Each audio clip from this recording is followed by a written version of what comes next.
Good morning, everybody. Good morning. I jumped the gun in this world of technology. So, today we are taking up the last of our gates on the paramitas. We're at gate 92. So, gate 92 says, the wisdom paramita is a gate of Dharma-illumination, for with it we eradicate the darkness of ignorance, together with attachment to views, and we teach and guide foolish living beings. So again, this part of the 108 Gates text is about the 6 paramitas, or the 6 perfections. We've talked about offering, keeping precepts, patience, diligence, and jhana, or concentration. And this is the last one, the 6th one, about wisdom, or prajna. So this is a tough one, actually, because there's so much teaching on it. And at the same time, there's really nothing we can say about it. So there's been, over the course of our tradition, lots and lots of words spilled about prajna paramita, and yet, there's really not a lot we could say about it. So as an assignment, this is a difficult assignment. Anyway, prajna paramita, if we're going to try to put words on it, supreme perfect wisdom of emptiness that allows the bodhisattva to perceive reality. Right? This is how the bodhisattva sees as he or she moves through the world. So in other words, this is awakening. This is another way to talk about awakening. So prajna paramita is said to be the consummation of all 6 paramitas. It includes, underlies, interpenetrates all the other 5.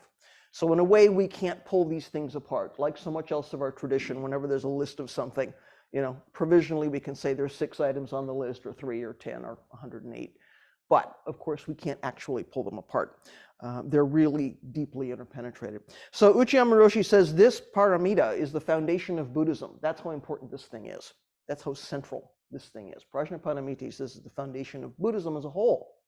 So since prajna paramita is about emptiness, we can't really pin it down with our descriptions, with our words. We can say that it's about seeing reality clearly. It's about understanding where delusion is, where delusion comes from, kind of what delusion is about, maybe recognizing that. But, we say in this tradition, Buddhas don't know they're Buddhas. So when we have some experience of prajna, some experience of wisdom, we might not even really know that. In order to know that we were having that experience, we would have to be separate from that experience. So if Buddhists don't know they're Buddhas, again, in a way, we're having a really hard time to even talk about this thing. It's kind of easier to talk about the opposite of this, which is ignorance. And there's also lots of words spilled about ignorance. So the Gate statement calls it the darkness of ignorance. And the kanji for ignorance literally means no illumination. So this is, we have illumination like light fixtures, and then we got this illumination, which is about awakening. So interestingly, in this tradition, sometimes the darkness of ignorance is good, and sometimes the darkness of ignorance is not good. So we kind of have to know which one we're dealing with. Sometimes poetically, you'll come across the darkness of ignorance, and you just think, well, which one is it? So in this case, for this Gate statement, it's the unfortunate kind of darkness of ignorance. It's the bad kind. It's delusion. It's a fundamental misunderstanding of reality that's really at the heart of all the suffering that we experience and that we spill onto other people and that we try to help other people lift themselves out of, right? This is the first step in the chain of interdependent origination. So we probably all know something about this 12-fold chain. We've encountered it somewhere in our practice or in our learning. A quick review never hurts. So interdependent origination is related to cause and effect. It's related to emptiness, which are really important teachings for us. And when Hojo-san talks about one of these, he usually has to bring in the other 2. So again, we have something which is not easy to pull apart. But everything is dependent on something for its existence. We know this in our practice. Nothing arises kind of randomly or for no reason. Nothing exists independently because of that. If everything arises because of causes and conditions, then there's nothing which is separate from something else. There's always this sort of interpenetration. So it might seem like things happen randomly, but nothing appears, nothing happens without a cause and the conditions that are necessary for that thing to arise. So there is nothing outside of this functioning of cause and effect. How can anything sort of step away from that? How can anything be separate from that? So there's nothing that's separate from this causes and conditions that lead to its arising. So if there's a cause, a seed, something, and the conditions are right, then something happens. or something arises. And that sets up the causes and conditions for the next thing. And so everything is interpenetrated and affects everything else. We see this unfolding, this arising and perishing, this constant unfolding, which is setting up the conditions, the causes for the next thing. So we see how everything is linked, right? So the beginning of the cycle of interdependent origination is this ignorance that we're talking about. That's what gives rise to the rest of this list. Action, consciousness or discernment, name and form, or the objects of discernment, the six sense gates. The senses have contact with something that causes sensations. Out of that comes desire and attachment and birth and aging and death. So this is how we get caught in this samsaric cycle of delusion and suffering. Right? So this ignorance is not about not having factual knowledge, not having book learning, not having information, not having read the newspaper today, not that kind of ignorance. It's a mistake in how we see and understand the world. So we don't see things the way they really are. And on that basis, we make mistakes. We generate stories, we generate perceptions, we take actions, we have attachments, we have aversions.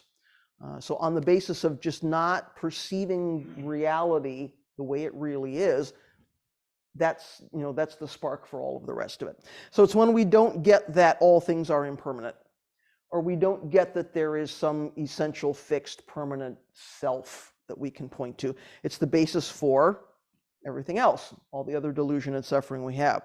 So, we don't understand suffering on that basis. We don't understand Four Noble Truths on that basis. If we don't get that really basic stuff, it's difficult to understand anything else. So the positive kind of darkness of ignorance is when we stop using this discriminating mind. It's like we turn off the picking and choosing for at least a little while. We stop making distinctions and value judgments about people or about things we encounter or experiences we have. In daylight, we see differences. We see that things are different. We start having opinions about things. I like this, I don't like that. I'm going to chase after this, I'm going to run away from that. In daylight, we see things and we make distinctions. In darkness, we can't tell one thing from another. So we don't make those distinctions. We don't make those value judgments. We encounter everything without the preferences, the preconceptions, the craving, the aversion, the I want this, I don't want that. So we're sort of intentionally ignorant, if you will, right?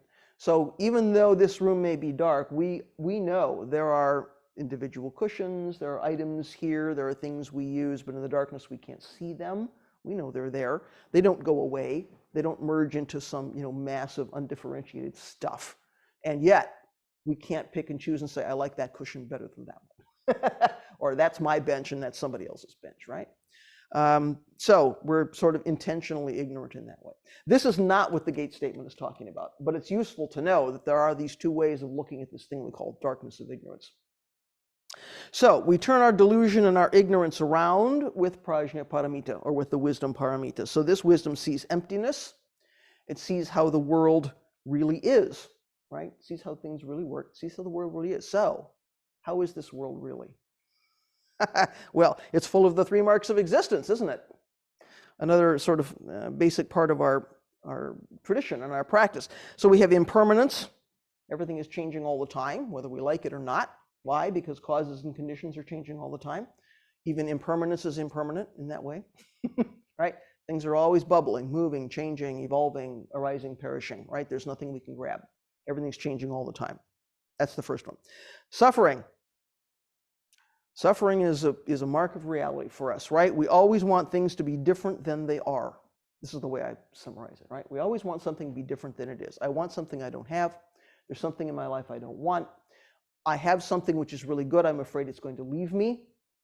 Things are going really well now, but what's coming around the corner? I have things I really like, but they're going to disappear. Somehow, we're never quite happy. We're never quite contented. It's really hard to be peaceful, right? It's really hard to sort of settle down in the midst of that. Third one is no self. So even though our egos would like to think, well, this I is a real solid thing. It persists through time. There's something I can grab about that. There's nothing we can really point to other than this constantly changing heap of 5 skandhas that says this is a self. There's nothing I can grab onto and say, this is me forever and ever. So if we ignore these 3 marks, or if we don't understand these 3 marks, we have delusion, we have unhappiness, we have suffering. So if instead we shine this light of prajna onto the world, we see clearly, and we dispel this darkness of ignorance. So then, because of cause and effect, we start to undo this chain or work backwards up the chain or something of interdependent origination. So if we dissolve ignorance, then the rest of those steps don't unfold. The rest of those steps don't happen. So all the things that lead to pleasant and unpleasant sensation, and the 3 poisons, and the various kinds of suffering, right? All of those things, if we remove the root of that, they can't arise, or they don't arise quite as forcibly, maybe, right? So this stuff is so central for us, we can see why Prajnaparamita is considered the basis of everything else. I mean, look at the really central teachings that are involved with this thing. So, no wonder Uchiyama Roshi says this is the foundation of Buddhism. So the Gates statement says we also give up our attachment to views. So this is not the nice view out your window, right? Views is something else for us. In other words, we stop taking our own perceptions and opinions and ideas and stories as the kind of the one true way, the only possible reality. If it's in my head, it must be true, right? This is our usual thinking. If this is what I perceive, if this is my story, if this is my conclusion about something, my opinion, it must be true because it's in my head. So giving up our attachments to views is to look really carefully at what's going on there. It's not that we can't form conclusions about our experience. This gate is not asking us to never have an opinion, to never make a choice, to never sort of learn something and, I don't know, come to a conclusion is the best I can think of for that. It's not asking us not to do that, not to have experiences and then draw something from that. It's not asking us to not believe things. But can we hold those opinions and stories and conclusions lightly? Can we be ready to change our thinking when new information comes along, or when we see through something, or a Sangha friend points out, do you see what you're doing there? Like, oh, there's something I didn't see there, right? We have to be ready to let go of that stuff. Not in a way which means we don't have a backbone, but just in a way that says, constant spirit of inquiry. Somebody points out something that I've missed, or something I've said that maybe wasn't skillful, or something. It's like, oh, wait a minute, there's something I can think about there. I don't have to cling so tightly to what I think is, the reality based on my own opinion. So usually our refusal to let go of views is bound up with our need to convince ourselves and maybe convince other people that this self really exists and that this self is worthy and valuable. Because if I let go of my views, does that mean I don't have some value here? I mean, what's left, right? So we kind of think we're made up of our thoughts and ideas and views, and without those things, maybe this self doesn't exist, or this self isn't worthwhile, right? We really want to use those thoughts and views to shore up this small self, to differentiate this small self from other small selves. If my opinion is, better than yours, somehow I'm a more worthy person, right? Or if I'm right all the time, or something, right? We have lots of stories we tell ourselves. So, we don't have to give up entirely on our opinions and our thoughts and our views, but we do need to be able to see through them, or beyond them, or know them for what they are, that this is stuff we created by ourselves. It doesn't make those things not real. It just means it's not the whole story.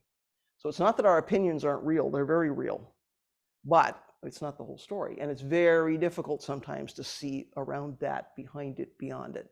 There is some reality out there which I cannot possibly fully reflect in my opinion. So views can get in the way. Views can become hindrances. They're necessary for us. We need them to move through the world, to do our bodhisattva work, but they can become hindrances. So in the Mahayana, there are actually 5 evil views. You got to know there was a list here, right? Our beloved Mahayana, you've got to know there's a list. 5 evil views. So these amount to 5 kinds of mistaken perception. This is simply 5 kinds of not seeing reality the way reality is, actually. So the first is reifying view, or identity view. We think the objects we encounter are inherently real. We think this self is inherently real. This is the only one of the 5 views that operates on a subconscious level, as well as on a conscious level. So this is very deeply held. why would we not think that everything we encounter, is real? Because this feels real to me. I see it, I can touch it, here it is, right? It's real. Yes, it is real. And I also have an opinion about it. So I want to use that opinion because I have this. I'm a fine and worthy human being, right? So reifying view, or something that shores up self. The second is extreme view. So this is an attachment either to the idea that everything has an inherent, permanent, fixed self nature and persists in some unchanging way through time. The Buddha sort of countered this idea with teachings about impermanence, right? So on the one hand, we think that there are things we can cling to, they persist forever and ever. Buddha says, wait a minute, there's this thing called impermanence. That's one part of extreme view. Or the view that there is nothing that unfolds moment after moment after moment after moment. So Buddha said because of karma and interdependent origination, something which disappears in this moment is not cut off from the next moment. So it's not that there is not this unfolding. So sometimes this got talked about in terms of life and death. What happens during life, what happens after death. So the nihilist view says there is no life after death. Beings live, beings die, there's no life after death. The Buddha said, although there's no soul, no Atman that persists, there is a continued unfolding, a continued becoming, if you will, a chain or a force of events that continues to unfold. Something continues to happen. So we could have a long philosophical debate about this stuff. People like to do that. There is not time this morning. They did that back in the day. But overall, Buddha said, don't waste your time speculating about this stuff. We're here to deal with suffering and the nature of suffering. So speculating about life after death maybe isn't helpful. Just, work on the problem of suffering. So I don't want to get too deeply into extreme view. But it's one of these 5 things. Does everything persist forever and ever? Does nothing persist forever and ever? Buddha says, don't worry about that. Third evil view is erroneous view. So this is not properly acknowledging the relationship of cause and effect. And as we've seen, cause and effect is a huge teaching in this tradition. So without it, we don't understand suffering at all, for instance, right? Something leads to suffering. What leads to suffering? Well, Buddha went backwards up that chain and we have Four Noble Truths. Something leads to suffering, and there's a way to turn that around, or a way to cut that unfolding or change the way that unfolding happens, right? So cause and effect was also huge for Dogen. He wrote a whole fascicle on deep faith in cause and effect. This comes around a lot. So if there's no cause and effect, then interdependent origination doesn't work. Then karma doesn't work. Important elements of our practice start to fall apart. So this deep faith in cause and effect is really important. So for us, I think today, it would be unusual that somebody would challenge that. We have this sort of scientific view that says things lead to things, lead to things, lead to things, right? So I think today people would not so much challenge cause and effect. I think we're a little bit less likely to accept that random things just happen kind of for no reason. We're more likely to say we don't know what the reason is. Universes come into being. We don't understand all the reasons behind that, but there's cause and effect, right? So for us, it might seem strange that there's this emphasis on not challenging cause and effect. But traditionally, this thing was considered the most dangerous of the false views because it undermines the foundations of morality, ethics, Shila, right?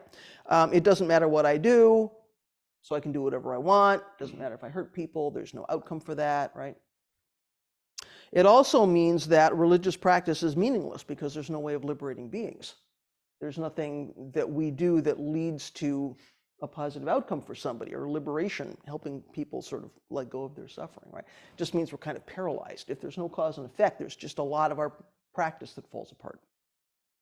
So this is where we have to be careful, I think, not to confuse zazen is good for nothing with zazen has no result. This has been coming up in our discussions here for the last couple of months, which I think is really useful. We run around saying zazen is good for nothing. That's different from zazen has no result.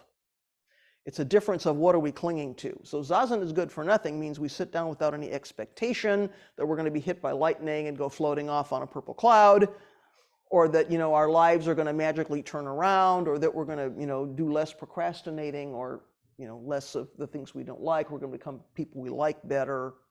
right? Zazen is not good for that. We're not sitting down in order to grasp an outcome. That doesn't mean Zazen has no outcome or has no result, right?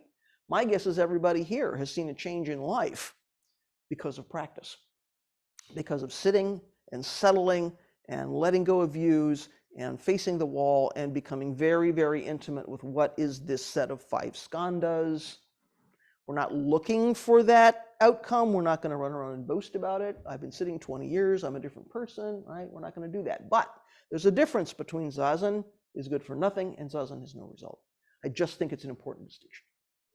Okay, 4th evil view is attachment to views. So here come views again, right? These views are becoming a problem. So this is about holding rigidly to one opinion over all other opinions. I have an opinion, you know, there's my way and it's the one true way, and I'm not ever letting go of it. So taking my own opinion, my own theory, my own perception of the world to be correct, and then, you know, having a death grip on it, right? Stubbornly refusing to look around and see through that or around it. So in this 4th one, not only do we have delusion, we refuse to give up delusion. So what's going on there? I mean, you know, we think in our practice we're here to sort of dissolve our delusion, and yet there's something really deep in here that says I'm not giving that up. If I give that up, who am I? What's left, right? Sometimes, you know, maybe we're not giving it up because we're not convinced we have delusion. If my way is the one true way and I'm really convinced of that, then, well, I'm not deluded. I got nothing to give up. Have you ever gone to your family or friends and they say, you know, what this Buddhism thing you're doing, like, you know, what's that all about? You say, well, it's all about suffering. It's all about, you know, we're all suffering. Buddha says we're all, and they're going, what are you talking about? I'm perfectly happy. I don't have any suffering. And you go, okay, wait a minute. That's a larger conversation than we're going to have around the Christmas table, right? Because we really have to understand what suffering is. Well, I'm not suffering. I'm perfectly happy. Well, okay. So, you know, if I don't have delusion, if I'm convinced I'm not deluded, then it's very tough for bodhicitta to get me on the cushion because I think I've got no work to do, right? So sometimes it's that, and sometimes we don't want to give up those delusions because they're really comfortable. I'm convinced that everything is okay. I'm not going to look at my suffering. You know, I'm convinced that I'm moving through the world in an ethical way. Never mind the wreckage that I'm leaving behind me. We just don't want to see it. You know, the delusions are really comfortable. The delusion that this self is solid and persists through time is really comfortable. If we get on the cushion and we start watching how that falls apart, that whole construction falls apart, we can panic. You know, we can get really uncomfortable. This is why I tell people in Sesshin, if you're feeling something happening for you and you're worried, please come and talk to me. We can really, it feels like annihilation. And that's not a comfortable thing for human beings, right? So, attachment to views is a tricky kind of thing. No wonder it's on this list. So the 5th one, the 5th evil view, rigid attachment to the precepts. Now that sounds counterintuitive. My gosh, some of us in the room have taken an awful lot of precepts. I have 4 sets. I don't know about you. Wait, what do you mean rigid attachment to the precepts? Precepts are good, right? Precepts tell us how to live an ethical life. Precepts tell us how to be a bodhisattva.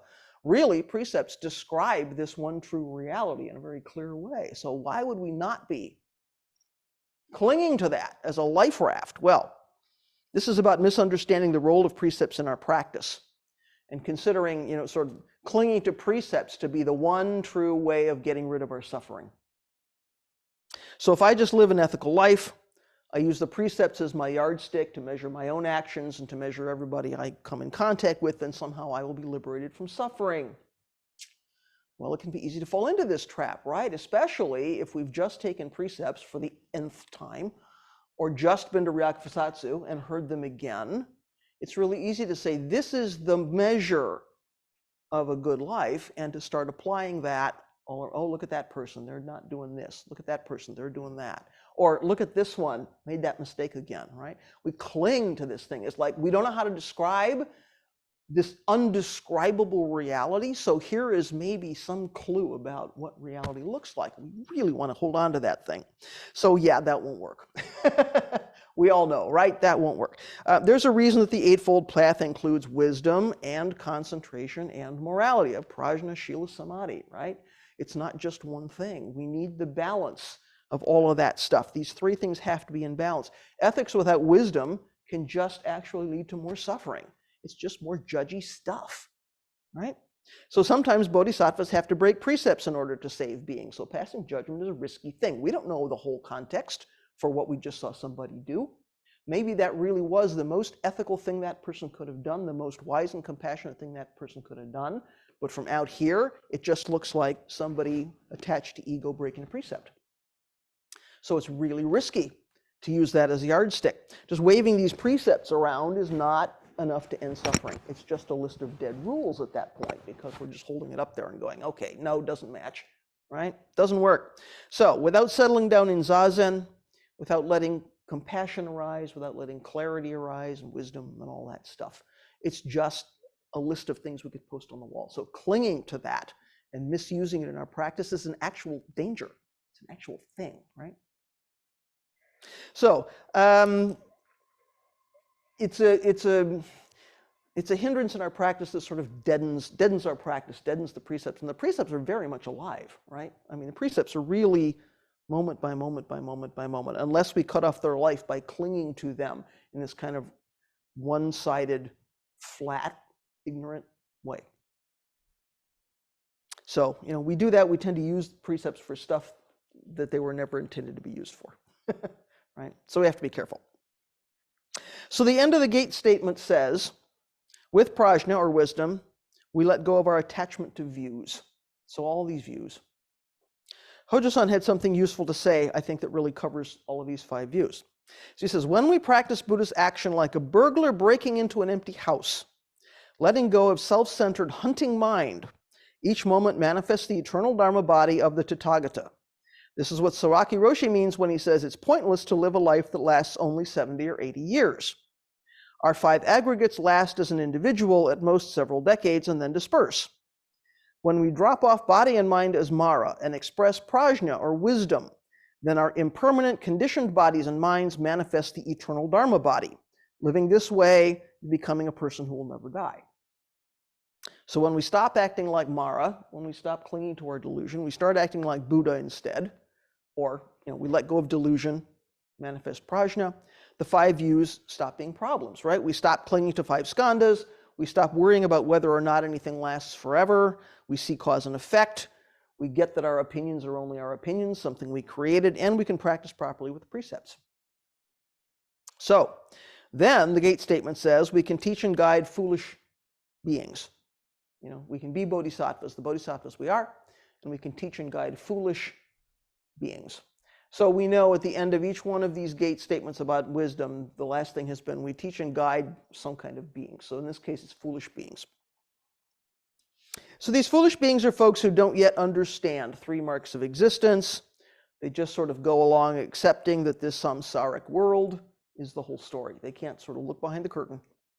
They think this is it. So these are folks who are misled by appearances. They take illusion for reality. Illusion could be something out here, it could be something here, right? Somehow that becomes reality. So this is exactly the same foolishness or ignorance as the one in the 3 poisons of greed, anger, and ignorance. So it's the root of every kind of mistake, every kind of suffering. So without prajna, we can't help other beings without getting stuck in our own delusion, right? It's like put your own face mask on first and then help others, right? We need to work on this first, or at least at the same time. Look at our own delusion in order to help other beings to look at their delusion. So we can get attached to the idea of what we're doing, how great we are for doing it. Am I not a wonderful bodhisattva because I'm out there liberating beings, right? Delusion. We need to work with that. We may start picking and choosing who deserves my help and who doesn't. I'm going to hold up a yardstick and say these 3 people deserve my bodhisattva help and the rest of them don't. Maybe we give something to somebody who needs it, but secretly we're still just really attached to that thing. You really owe me because I gave you this thing that was really important to me, right? So we got all this stuff going on in the midst of this wonderful activity called bodhisattvas liberating beings. So with wisdom, we see the emptiness of self. We see the emptiness of the people we're helping. We see the emptiness of what we're offering, what people are accepting, whatever we're using. to do that bodhisattva work. So prajnaparamita is not a special state of awareness out here for Buddhas and sages and mystical beings. It's what's going on right here in our bodhisattva life. So Dogen wrote a fascicle called Makahanya Haramitsu, which is his commentary on the Heart Sutra. Heart Sutra being a distillation of a much larger text on Prajnaparamita. So Heart Sutra is very familiar with us. We're about to do it in our World Peace Ceremony in a couple of minutes. So to me, one of the most useful things Dogen reminds us in this commentary is that Prajnaparamita is not something which is completely abstract. Wisdom sounds like it's something out there that is not about me. It's not something I can grasp. It's all about this thing called emptiness. We don't know what the hell that is, right? It just feels like very not concrete. So I think one of the most useful things Dogen does in this fascicle is say that's not actually true. We hear a lot about how prajna is awakening. It involves some ability to see with clarity. That can sound like kind of magical stuff. Maybe we have some peak experience and something magical happens. Dogen says there are things we do every day to manifest prajna. Not things we can do, things we actually do every day to manifest prajna. So everything we encounter, everything we do is an instance of prajna.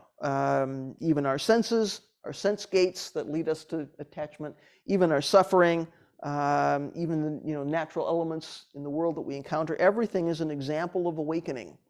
So this is not something out there. This is something right here. So he tells the story of a monk who understood how important Prajnaparamita was. And he said, well, Prajnaparamita is so critical, I should be venerating it. I should be making prostrations to it.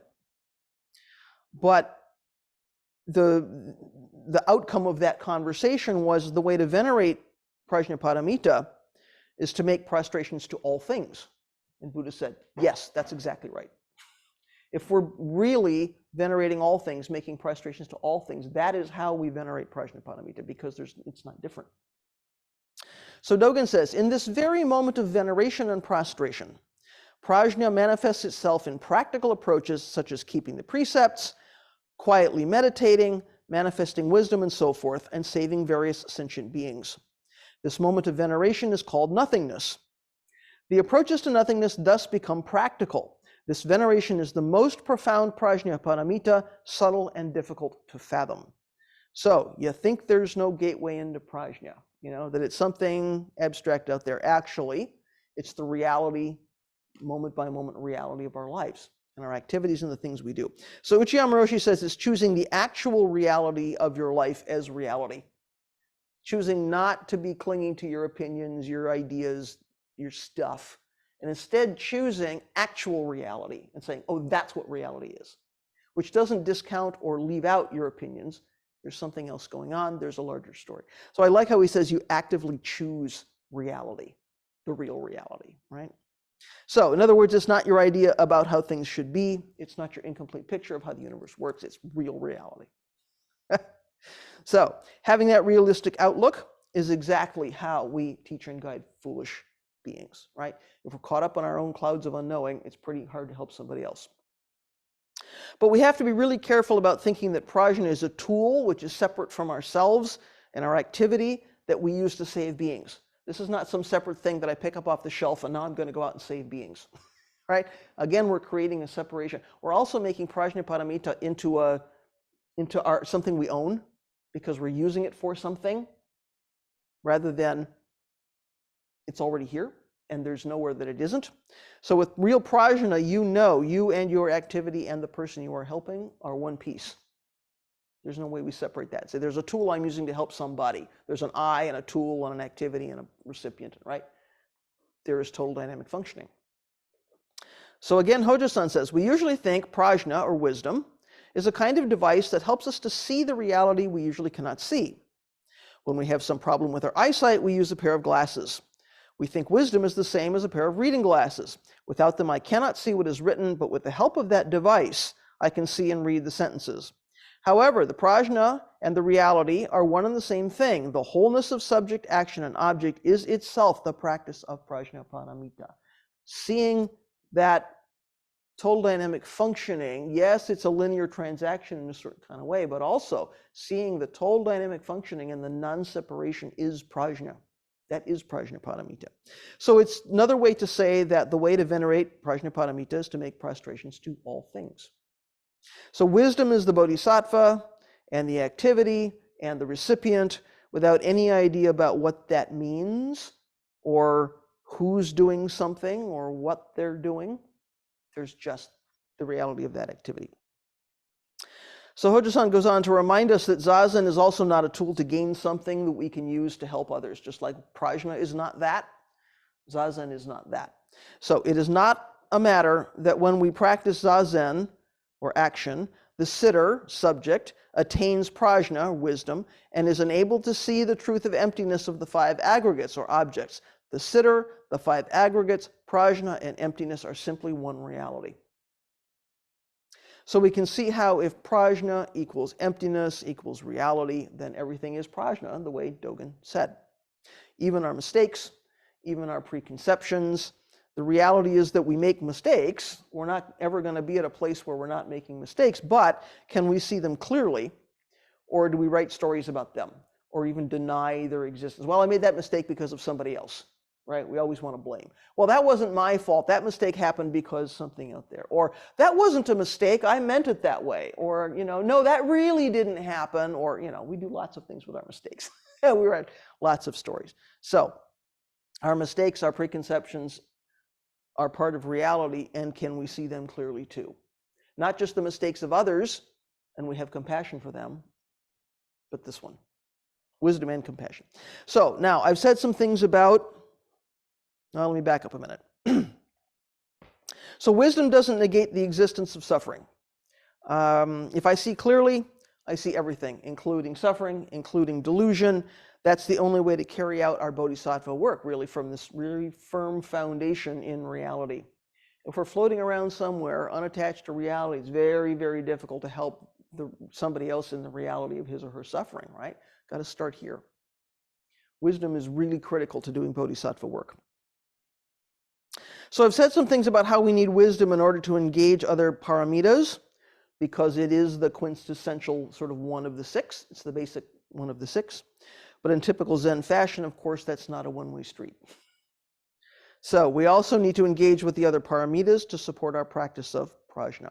It's not simply that prajna is going to illuminate the other five for us.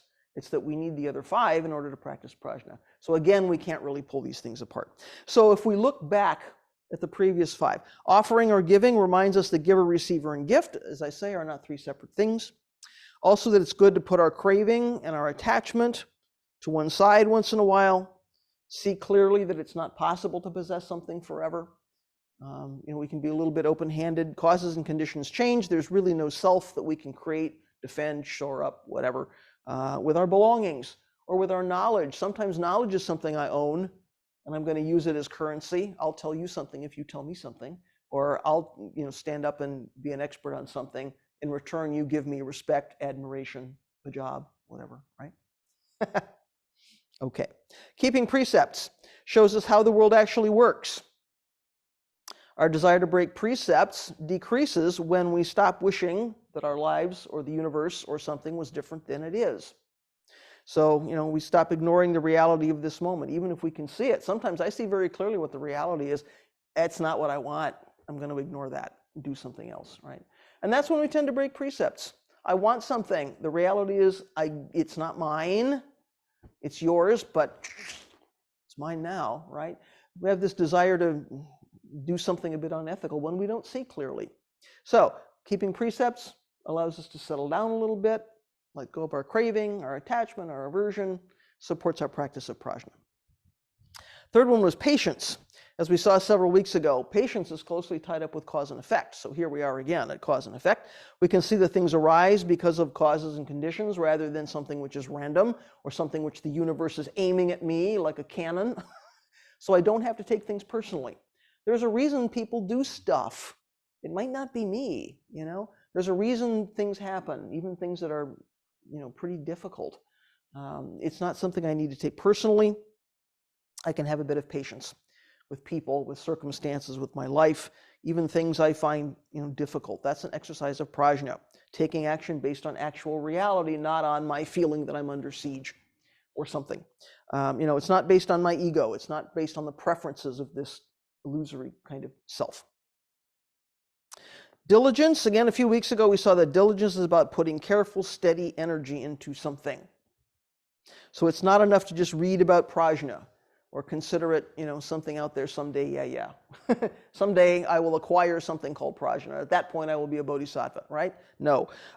We actually have to practice it and manifest it moment by moment. We actually have to put some energy into moving through the world in a wise and compassionate way. It's not enough that it's a weekend bookshelf kind of thing, right? So all of our acts of body, speech, and mind can be instances of prajna if we're paying attention as we move through the world, taking care of our lives and the things that we encounter. So then finally, jhana, or concentration, or for us, zazen, which we looked at last week. Well, what part of zazen is not prajna? We've already seen that just today. It's a complete manifestation of emptiness where we drop the separation and the ego building and the attachment to self and just return to the complete functioning of the universe in this moment. So again, we're not doing zazen in order to cultivate wisdom. We're completely doing prajna in the act of sitting zazen. So there it is anyway. So again, the wisdom paramita is a gate of Dharma illumination, for with it we eradicate the darkness of ignorance together with attachment to views, and we teach and guide foolish living beings. So we're ending this year by wrapping up our look at paramitas, because that was the 6th one in the list of 6. This is the last Sunday talk of 2022 because of holiday closures. So the next 2 Sundays, I hope, we'll be off doing holiday things. We will not be here. So before we move to questions and comments about wisdom paramita as a gate, 92, I just want to say a few things for the end of the year, because this is my opportunity. Okay. We all know we're moving into a time of important change in this Sangha. It's going to have us doing a lot of discernment, I hope. There's a lot of discernment happening throughout this Sangha, throughout this organization anyway. It's also an opportunity for us to do that as individuals. And I think the end of the year kind of points us that way anyway, right? We sometimes want to make New Year's resolutions or take stock or all of that kind of thing. But, this will be, I think, an especially important time of discernment in the Sangha as a whole. We're marking milestones in the first half of next year. We're doing various activities that are going to keep us busy and have some particular meaning for us. So as you've seen in the latest issue of the newsletter that went up a couple of days ago, the 4th quarter of this year has been huge for us. It's really been nonstop in a lot of ways. Now, these are the final 6 months of Hojo-san's tenure as the abbot of Sanshin Zen community, because we know in June he steps down from that role, moves into his new role as founding teacher. And at the same time, I end my own tenure as vice abbot and step up into a different kind of leadership role here, the name of which I still haven't decided, much to the board's consternation. We still don't know what we're calling this thing, but things are going to shift. Leadership is going to shift. So what we call our leaders has to be connected with who we are as a community, I think, and what we're really aspiring to do here. It has to be based on a clear understanding of what is our practice about? What are we doing here as a community? So as that matures and shifts and develops, I think the names and roles and activities shift a little bit. They have to. So if you've not already gone to Dogen Institute's Podia site and gotten for yourself our free ebook called Understanding Sanshin Style, please do that. Doing that is actually one of the most important ways that you can help with this transition, because it really outlines, to the best of my understanding today, and that's still continuing to develop, what exactly is Hojo-san trying to do here? What exactly is our practice about? So if you haven't gotten yourself a copy of that ebook, please do it. It's free. So our practice here looks very simple. And one of the reasons people in the beginning are attracted to this style of practice is that we don't do a lot of things that other Dharma centers do. So it looks very much like, well, we've simplified by letting go of, by cutting off things. Our sesshin, we only do 3 things: we eat, sleep, and sit. And if you go to sesshin at another Dharma center, you might hear a Dharma talk, do a work period, Q&A with the teacher, formal meals that use chanting. There's a lot of other activity going on. And for some people who don't want to be involved with those things or think those things are difficult or don't want to learn about them, this looks very attractive because we just seem to be very simple. We don't have a fancy building. We don't do a lot of ornate stuff here. So that can feel like something which to an American or a Western audience is very comfortable. So it's easy to make assumptions on that basis about what we do here and why we do it. And I'll just say, whenever I've done that over the years, I've almost always been wrong. Whenever I've made an assumption about why we do things a certain way or what we do or don't do, I've almost always been wrong. There's almost always been a teaching under it that I had no idea about, which is why I wrote Understanding Sanshin Style as a first sort of flag in the sand about what are we actually doing here. So when I was appointed 7 years ago to succeed Hojo-san here at Sanshin, June of 2023 seemed like an awfully long way off. 7 years seemed like an awfully long time, and I've got to say my peers around the country were incredibly jealous that we had 7 years to make a transition. Usually what happens is the teacher goes to the board meeting and says, 12 months from now I'm stepping down, and then there's a mad scramble. Well, or at least there's some kind of activity around transition. 7 years, oh my gosh. So for us that was really important for a lot of reasons, not least of which was, I think this Sangha needed 7 years to figure out who this is and to make a transition from a famous rock star teacher. That felt hard for people in the beginning, right? So I can't believe the time has gone by this quickly and so much has already happened, and now suddenly this transition is upon us. So as part of the run-up to that, I've been doing a lot of my own discernment about teaching and about Dharma leadership, what that means for me, what that means for Sanshin. Directors have been doing nearly as much themselves. Lots of discernment related to their own leadership, related to stewardship of this community going forward, what the priorities are, what the resources are that are necessary for that. There's just, I mean, board meetings have been, they've been dealing with some big stuff. Not crisis, just doing a lot of discernment. Practice leaders here at all levels are deeply engaged in considering how to continue their own practice, how to take their practice forward, what role they want to play in practice leadership, Dharma leadership here. I just feel like there's a lot bubbling, you know? There's a lot of kind of stepping back and looking carefully and thinking about aspiration and what it's going to take to move us in the direction that we want to go. And I just see it happening everywhere. So, you know, practice leaders are working on their own credentialing, in some cases ordination, transmission, all of those things are continuing to go forward. So I say that not only to just acknowledge everybody's support for this one, but also to remind us all that Sanshin can really only function when leadership is shared in a really intentional, supported, organized way. So I have a visible leadership role here, but one of the most important things to me over the last 7 years has been to develop ways that leadership becomes shared across the organization, between and among practice activities and leaders and governance activities and leaders. I think that relationship is today the best it's ever been. I hope that's true. That's what it feels like to me. So I think and hope that leaders at all levels are going to continue to have this chance to grow and learn and discern, do their own development, as well as supporting the development of Sanshin, to do discernment about the kind of leaders that they want to be, the activities they want to be doing, the things they want to know and know how to do, and offer their own perspectives, their own expertise on what we're doing. The value of having a diverse board is that we have lots of input. The value of having diverse practice leaders is we have different points of view, different perspectives, right? That's how we support a Sangha. That's the value of a diverse Sangha, too, right? So I feel like we're coming to clarity about setting our direction for the next couple of years. However we ultimately describe that, the essence is that we are here to keep the Sanshin style of practice alive and available. You know, not only to keep it alive in the Zendo, but to make it available for people who may come for a brief time, or may come from out of town, or come from around the region. So in doing that, we keep Hojo-san alive, we keep Uchiyama Roshi alive, we keep Sawaki Roshi alive, Dogen Zenji, Shakyamuni, right? We keep everybody going. Our style of practice is not better or worse than anybody else's, but it's an important voice, I think, in the national and the international conversation. When we go places and talk to other practitioners, it's important that we have that we can share our practice in certain kind of ways. People learn something from that, and we learn from them too.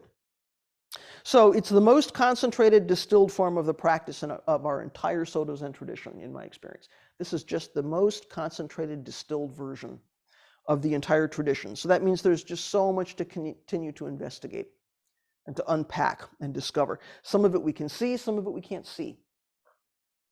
But even though you may not see certain elements of that tradition, the entire tradition in this zendo. It's not cut off. It's here in some way. There's some unfolding going on, right? There's some investigating we can do, some discernment we can do. So we're not cut off from the larger tradition. We're simply concentrating it into a very distilled form. So I encourage you to take a few minutes here at the end of the year, a few quiet moments in the midst of the hustle and bustle of holidays and end of the year. Consider your practice. Consider your practice community. Maybe set some aspirations for the new year. Doesn't have to be something big. It doesn't have to be, I'm going to read the entirety of the Prajnaparamita literature. That would be a Megillah, you know. Maybe do something. This is kind of what we do before Ango, because Ango is a 3-month concentrated practice time. But I think end of the year too, we can think about, is there something in my practice I'd like to investigate in the new year? There's a text I'd like to read. There's something about my zazen I'd like to investigate. There's a work practice I would really like to take on as a Dharma gate here. Could be a lot of things, right? Do some vow and repentance, right? Where are the gaps in my practice? How am I going to address those maybe this year? At least if I don't know how I'm going to address them, I vow to do my bodhisattva best, to be as complete, wholehearted, sincere practitioner as I can be. And, you know, can we just get ready for a big first half of 2023 that's really going to set our trajectory for a while? So that I hope that we're all able to participate in that in some way. I've talked a lot about the leaders, but, you know, that's only part of the story. I think we all have a role to play in setting that trajectory. So I hope as a Sangha, we can do some discernment and go forward into 2023. It's going to be a big year. So what would you all like to say about Prajnaparamita, about things that are coming up, or whatever is bubbling in your mind this morning? We'll start with folks here in person and see if somebody has something you'd like to say. Gentlemen, anything from you? So you have a resistance to being called an abbot? I don't have a resistance to it. However, in my mind, Sanshin is not a monastery. And to me, abbot conjures up monastery. So abbot is a term that's commonly used in Western Zen. There's nothing wrong with that. But this is why I say I want to think very carefully about what is Sanshin really. And going forward on the basis of what I understand our practice to be, I don't think this is a convent or a monastery.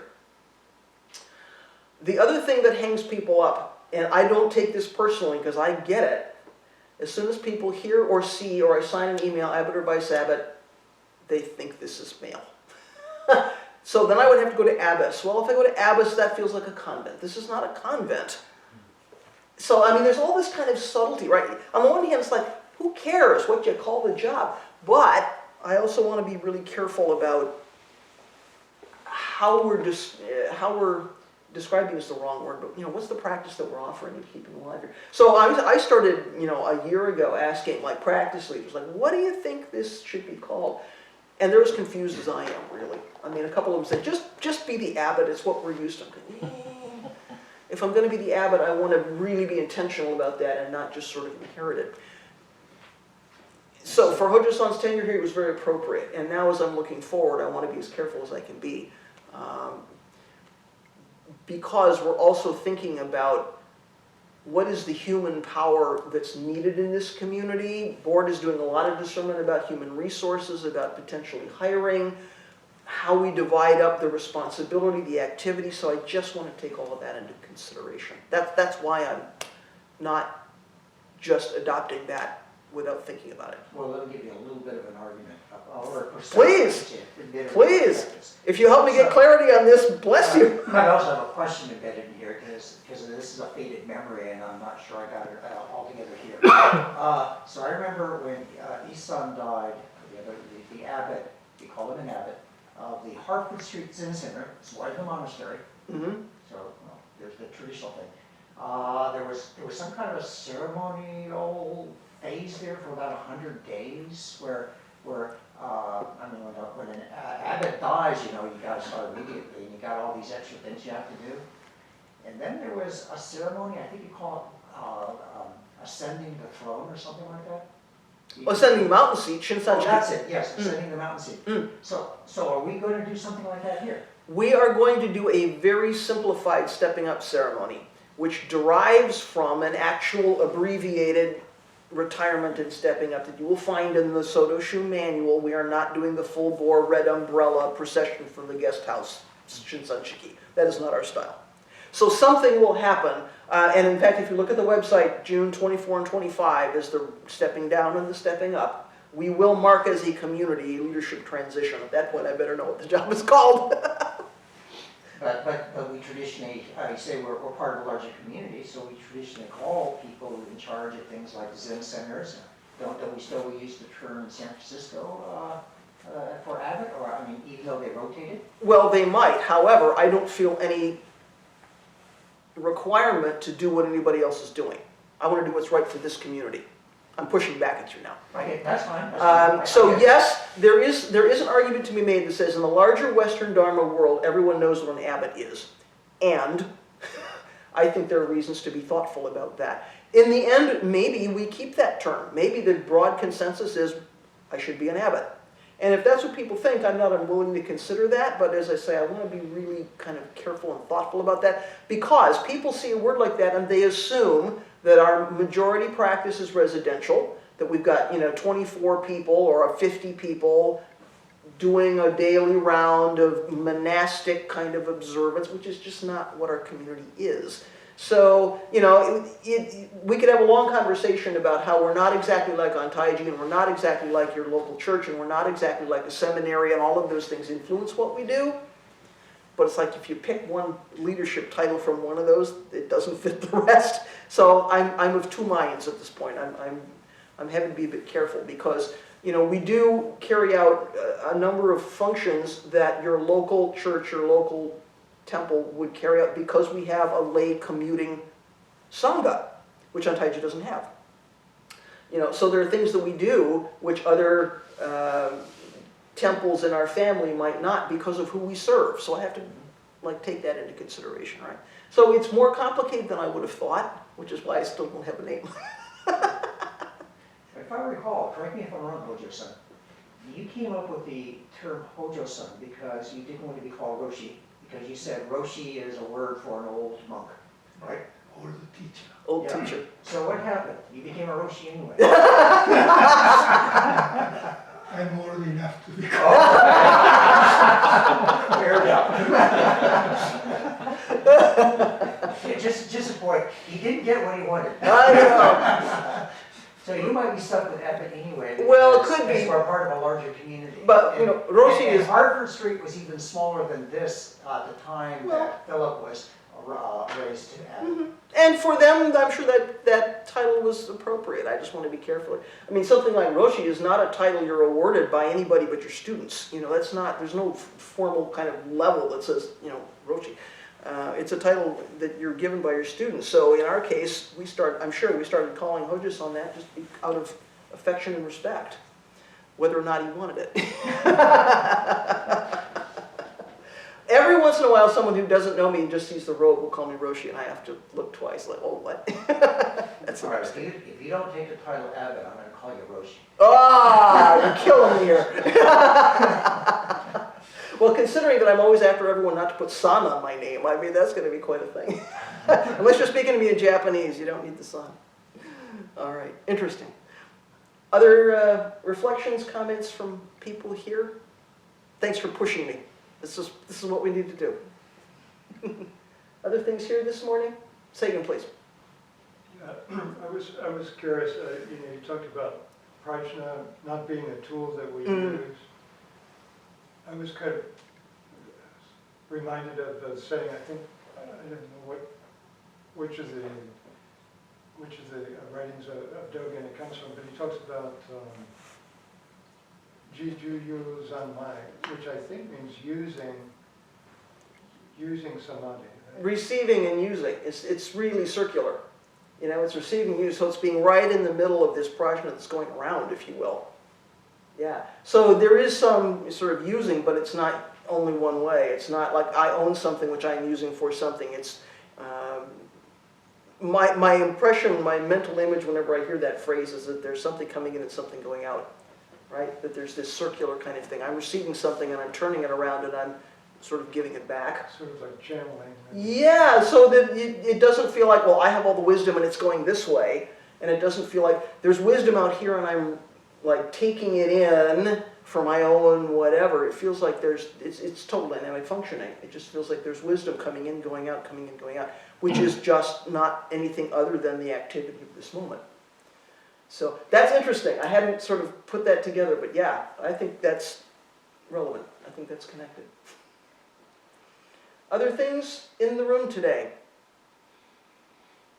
Sawyer, please.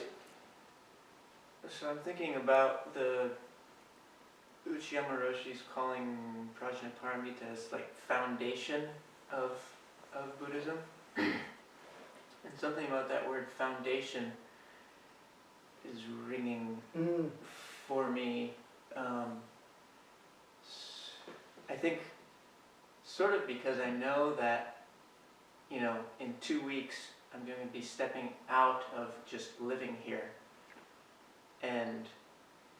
But seeing that this time as in some way, you know, something carries forward, that it is a kind of a foundation, and maybe this is, I think, maybe this is related to that sort of just in and out, you know, something is just, I've just come here and I've sort of absorbed and then it just continues elsewhere. But in sort of figuring out how to wrap my head around time here and then going forward, foundation. So something about that word, foundation. Yeah. It makes complete sense to me. So, you know, foundation is a basis. So you're carrying the basis of that practice, and it doesn't matter where you live. You know, you've been here, you've sort of created a practice for yourself, as you say, you've absorbed various things. So what is the connecting thread when you're not living here anymore? What is the basis when you're not living here anymore? Could easily be prajna, right? Seeing clearly. One hopes we spend time here and we cultivate our ability to see clearly, which does, you know, we carry that out wherever we are, it doesn't matter where we live, right? So yes, I hope you will take that. And I guess it's probably a kind of just an expansion of any time someone comes here and sits.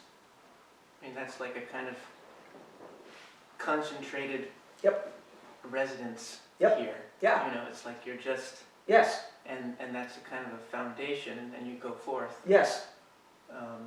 You know, there's cause and effect, even if it's just, Sure. yeah. Yeah. Well, you know, I really see Sesshin as kind of the hub of this wheel, and then like the next, at least the next thing which is slightly less concentrated is residential, and the next thing which is slightly less concentrated is commuter, and the next thing is, you know, regional people visiting or something. Yeah, right. So I mean, I really see that sitting in Sesshin. That's the core. That's the basis. And then, you know, that's the most concentrated thing. Sitting 14 periods a day and eating and sleeping is the most concentrated form of our practice. There's nothing which is not there. There's nothing we're not doing, and yet we're only doing 3 things, right? And then it's like the next thing is we live here all the time. And the next thing is I'm here, but I live at home. And the next thing, and the next thing, and the next thing, right? So I think you're not wrong. Even 1 period of zazen is that core, right? That is the basis. That's the prajna that we take, you know, wherever we're going. So it doesn't matter if we're sitting here or sitting at home or whatever. I certainly think it's helpful that at least once in a while we sit with other people and we do some Sesshin work. I think we need to do that. Because it's very difficult to really kind of settle and dig in if we're not doing that. But, you know, there's the core. So what are we taking home from that? What are we taking to the next job, the next residence, the next activity from that, right? That's what we come back home to. So basis or foundation, yes, I think it's really important. It's really important. So it's interesting, it's interesting how you're taking Uchiyama Roshi's sort of more general teaching and applying it very specifically to what you're doing, right? I think anytime we can do that, that's really helpful.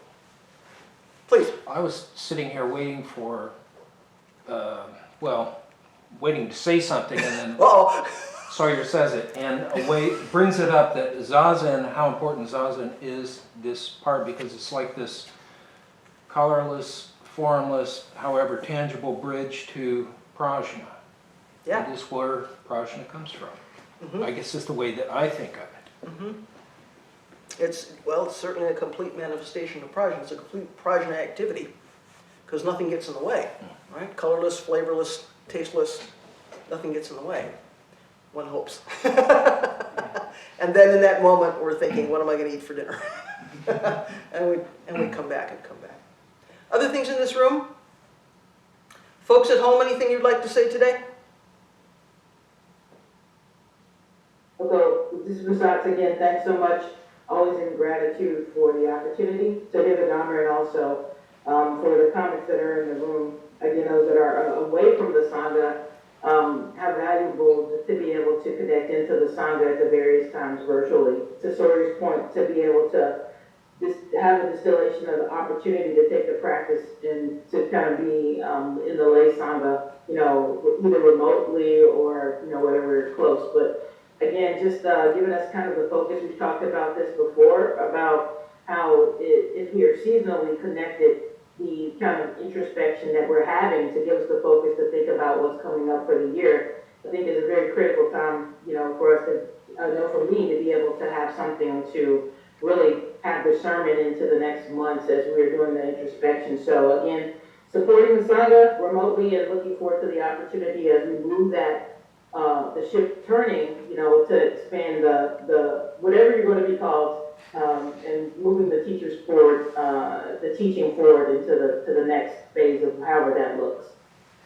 Good, thank you. Yes, this feels like a time of year for discernment, so I'm officially encouraging everyone, do a little of that. Other things at home? Other things in this room? Hoko, Please.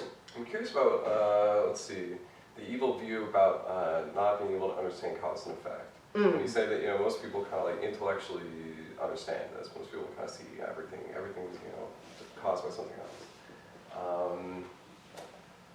I'm kind of curious about like this sort of case where like maybe there's like a problem or something. You don't know what to do about it. You're not really quite sure what needs to happen. So you just like throw out an explanation, something that kind of resonates as if it's this like kind of magical, whatever's going on is separate from cause and effect. It doesn't actually explain what's happening. It's just kind of a way of like kind of foreclosing any attempt to actually understand, right? And maybe an example that like I catch myself doing sometimes, but more often we'll hear from people is like, this is just like what my brain does, and it's a way of kind of like, I'm not actually going to explain this. I'm actually going to kind of pull this away from cause and effect and say it's just the way it is, right? And whenever I catch myself doing that, or hear someone saying that, like it's very stuck, right? Like, it feels really hard what to do with this. So I just wonder kind of what comes to mind when you think about this sort of, people intellectually understand cause and effect. In a particular instance, they might kind of cut something out. Well, as you say, it's what the human brain does. We feel very uncomfortable if we can't explain why things happen, or we don't, we always want to have an explanation. So it can be difficult for us to say, well, there is an explanation, I just don't know what it is. Because, we can't fix the problem unless we can describe the problem. And we very much want to ameliorate our suffering or make ourselves okay with what's happening. And so we want to have some kind of explanation. So it can be difficult for us to say, as Buddha said, there are things we don't need to speculate about. There are things we do need to try to understand so that we can take care of our lives and help people and carry out responsibilities and all of that. And it can be tempting and fun and sort of a relief sometimes to just say, well, in the magic world, this would be happening because, there's a wizard on a mountain going, shh, whatever. I think as long as we understand what we see what we're doing, and we're not getting we're not pulling ourselves so far away from reality that we're actually taking action based on something magical that we've created. I think that's what the human brain does, especially when we're faced with something which is really difficult. I mean, as somebody who works in mental health, we kind of want to shut that down, and we want to find a way around it. We want to find a way to consider it which is not so painful, we don't want to be responsible for things, or we don't want people we love to have been responsible for things, and so we're going to find a way for that not to be true. And as we know, years later sometimes, when we see reality for what it is, it's very, very painful. It opens it all up again. So, we have to be careful with what we're doing. But I think we also have to recognize this is a human machine, and it does what human machines do. And in some ways, this body and mind is having compassion for us by protecting us a little bit, And I think that's okay. I think we just have to see what's going on, to understand what's going on. Sometimes we need to talk to somebody else in order to see what's going on, whether that's a healthcare professional or a Sangha friend or grandma or somebody. Do you see what you're doing? Somebody who could be skillful, around that. So, yeah, when I say we all get cause and effect, yeah, intellectually we all get cause and effect. That doesn't mean cause and effect is easy. It doesn't mean we like it, Gosh, my friend did something to me that I wish they hadn't done. Ugh, It's like, I don't want that to be true, whatever the circumstances. I owned a house when I lived in Minnesota. It was an old house I loved. It was built in 1886. It's an old farmhouse. And I loved that old house. I went to sell it. I was convinced it was worth a certain amount of money. And then the realtor came and looked at it. And I was actually upside down on that mortgage. I had no idea. Did I want that to be true? No. Did I shed a few tears? Yes, I did. But interestingly, one of my Dharma sisters said to me later, it was asking me something, that must have been very upsetting, or was that upsetting? I said, yes, and the fact that the realtor told me the actual market value of my house did not suddenly make that house worth less. It was that I was not operating based on reality. I had a picture of my lovely farmhouse and thought it was worth a lot of money. And the fact that she told me it wasn't didn't somehow take the value away from that. The value was never there. But, it's like, I didn't want that to be true. I convinced myself it was worth a lot. Right? So, we can tell ourselves the story. But fortunately, as soon as I got the information, I went, okay, wait a minute, that was my idea. So it wasn't that was a random bolt of lightning that suddenly devalued my house. That was a piece of information I needed in order to function. Right? So I think we have to cut ourselves a bit of slack. In the scientific world, yes, we understand cause and effect, and things happen for a reason. But dealing with that on a moment-by-moment basis in a human community in our lives doesn't make that easy. That's why we practice with that. And I think that's why we have to remind ourselves about things like cause and effect. Yeah, it's a no-brainer. And then we think about, how does that actually unfold in my life? And that becomes kind of a thing. It means I'm responsible for stuff. I don't want people blaming me for stuff. I don't want my mistakes to come back to haunt me, and then, there's cause and effects. We've got to be careful moment by moment. We create karma with body, speech, and mind. So it's like every moment we've got to look carefully. What am I putting in the world that's going to unfold somehow, right? Yeah, cause and effect is a big Megillah. Other things this morning? All right. We're going to close up here and do our monthly world peace ceremony, so we'll be chanting the Heart Sutra. So if you at home or you here need to get a copy of that, we have it here. We'll take a minute to reset our altar over there, and we'll get started.